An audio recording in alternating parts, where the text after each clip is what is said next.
Well, here at home, the candidates for president are back in attack mode after easing up on each other in the aftermath of the deadly theater shootings in Colorado.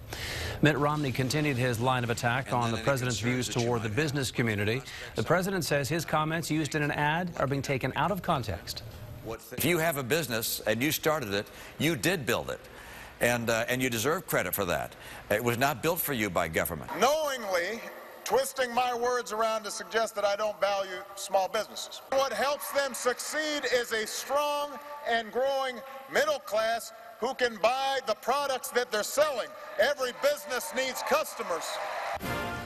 Speaking to the veterans of foreign wars in Reno, the president attacked Mr. Romney's readiness to be commander-in-chief. He focused on Romney's lack of foreign policy experience. Meantime, Mitt Romney is heading off for a trip overseas for a stop, the London Olympics. Well, in Texas, voters are going to the polls for early voting in the state's runoff elections this week. Two Republican candidates for U.S. Senate are on the ballot, Lieutenant Governor David Dewhurst and former State Solicitor General Ted Cruz. Now, last night, they went face-to-face in another debate in Houston. When we win this race together, Texas will lead the fight to stop the Obama agenda, to repeal every word of Obamacare, to stop the spending, and to restore the Constitution. I'm a lifelong businessman. I'm a Washington outsider. I've helped create the very best state economy in the country, and I want to take those skills to Washington. Now, because the runoff is so late in the year, both candidates will be campaigning nonstop to entice their supporters to cast ballots this week. Analysts say the challenge of a late runoff is voter turnout. Early voting runs through Friday. And the runoff isn't limited to only the Republicans running for U.S. Senate. Democrats still need to choose a candidate for the Senate race there.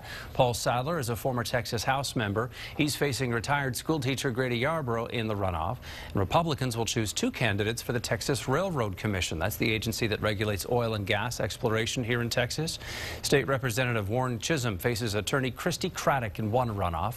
Craddick is the daughter of former Texas House Speaker Tom Craddick. Barry Smitherman is the current chair of the Railroad Commission, and he's facing a challenge from Comal County Commissioner Greg Parker.